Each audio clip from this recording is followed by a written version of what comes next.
ትንቢተ ኢሳይያስ ምዕራፍ 34 እናንተ አሕዛብ ሆይ ቅረቡ ስሙ፣ እናንተ ወገኖች ሆይ አድምጡ። ምድርና ሞላዋ ዓለምና ከእርሷ የሚወጣ ሁሉ ይስሙ። የእግዚአብሔር ቍጣ በአሕዛብ ሁሉ ላይ መዓቱም በሠራዊታቸው ሁሉ ላይ ነው። ፈጽሞ አጠፋቸው፣ ለመታረድም አሳልፎ ሰጣቸው። ከእነርሱም የተገደሉት ይጣላሉ፣ የሬሳቸውም ግማት ይሸታል።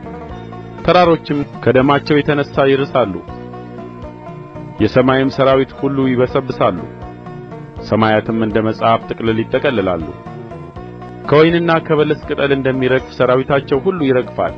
ሰይፌ በሰማይ ሆና እስክትረካ ድረስ ጠጥታለች።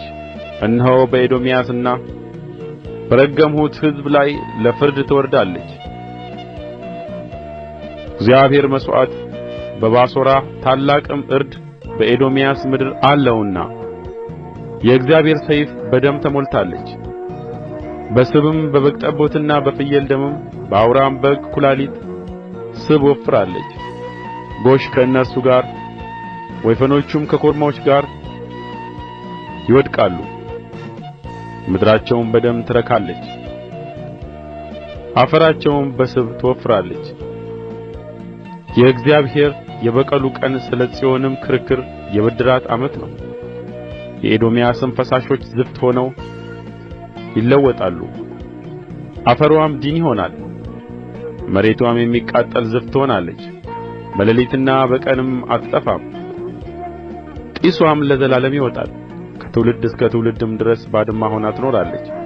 ለዘላለም ዓለም ማንም አያልፍባትም። ጭልፊትና ጃርት ግን ይወርሱአታል፣ ጉጉትና ቁራም ይኖሩባታል። በላይዋም የመፍረስ ገመድና የባዶነት ቱንቢ ይዘረጋባታል።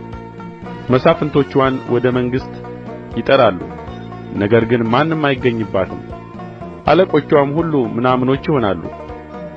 በአዳራሾችዋም እሾህ በቅጥሮችዋም ሳማና አሜከላ ይበቅሉባታል። የቀበሮም ማደሪያና የሰጎን ስፍራ ትሆናለች። የምድረ በዳም አራዊት ከተኩሎች ጋር ይገናኛሉ፣ አጋንንትም እርስ በርሳቸው ይጠራራሉ። ጅንም በዚያ ትኖራለች፣ ለእርሷም ማረፊያ ታገኛለች። በዚያም ዋሊያ ቤትዋን ትሠራለች፣ እንቍላልም ትጥላለች፣ ትቀፈቅፈውማለች፣ ልጆቿንም በጥላዋ ትሰበስባለች። በዚያም ደግሞ አሞራዎች እያንዳንዳቸው ከባልንጀሮቻቸው ጋር ይሰበሰባሉ። በእግዚአብሔር መጽሐፍ ፈልጉ አንብቡም፣ አፌ አዝዞአልና መንፈሱም ሰብስቦአቸዋልና ከእነዚህ አንዲት አትጠፋም።